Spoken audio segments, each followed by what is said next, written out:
Créer un collant fin et durable pour moins de 10 €.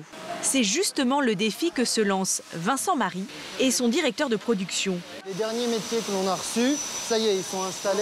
On est sorti des petits soucis de démarrage, la production est stabilisée. Cela fait des mois qu'ils font des essais avec ces machines neuves qui ont coûté plus d'1,5 million d'euros.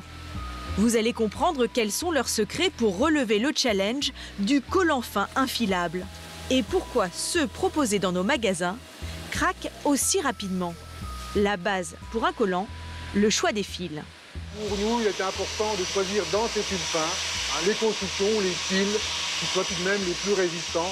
À l'œil nu, on voit que ce fil-là, il est élastique. Vous voyez, si il revient, il tire-bouchonne. Mais cette résistance a un prix. 35 € le kilo de fil, contre 10 € en moyenne pour les autres marques. Autre étape clé, le tricotage. Plus le collant est fin, plus il faut d'aiguilles. Un nombre sur lequel rogne la concurrence. Dans le cas de notre article là qui est très fin, ce nombre d'aiguilles, ces 400 aiguilles, permettent d'avoir une densité de maille importante. On sait que certains travaillent à 300, 340 aiguilles sur des produits de grosse consommation et pour diminuer leur prix. Et voilà. Donc là, on a une jambe. Dernière étape, l'assemblage. Et c'est là qu'on voit toute la différence. En 25-30 secondes, vous passez de 2 jambes à un collant fini qui sort. Cette machine à 200 000 €, c'est leur pièce maîtresse. Car vous allez voir qu'elle incruste directement au collant des innovations sur les zones les plus sollicitées par les femmes. Verdict en sortie de machine.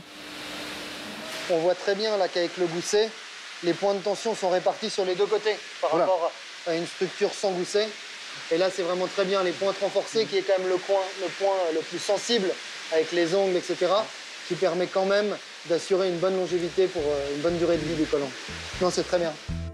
Ces petits détails ont en fait toute leur importance. En créant un gousset hyper résistant, plus de risque de craquer le collant à l'enfilage.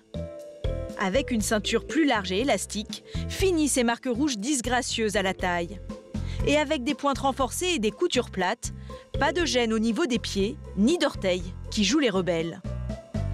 Et pour convaincre cette cliente d'acheter ses collants, Camille sort son meilleur argument. 3 € en moyenne plus cher que les autres marques, mais pour une plus grande résistance.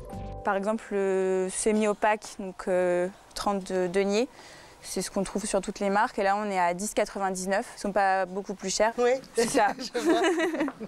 Non, mais il n'y a pas de mailles qui bougent en fait. Parce que souvent, il y a des petites mailles qui sautent dans la. Qui filent.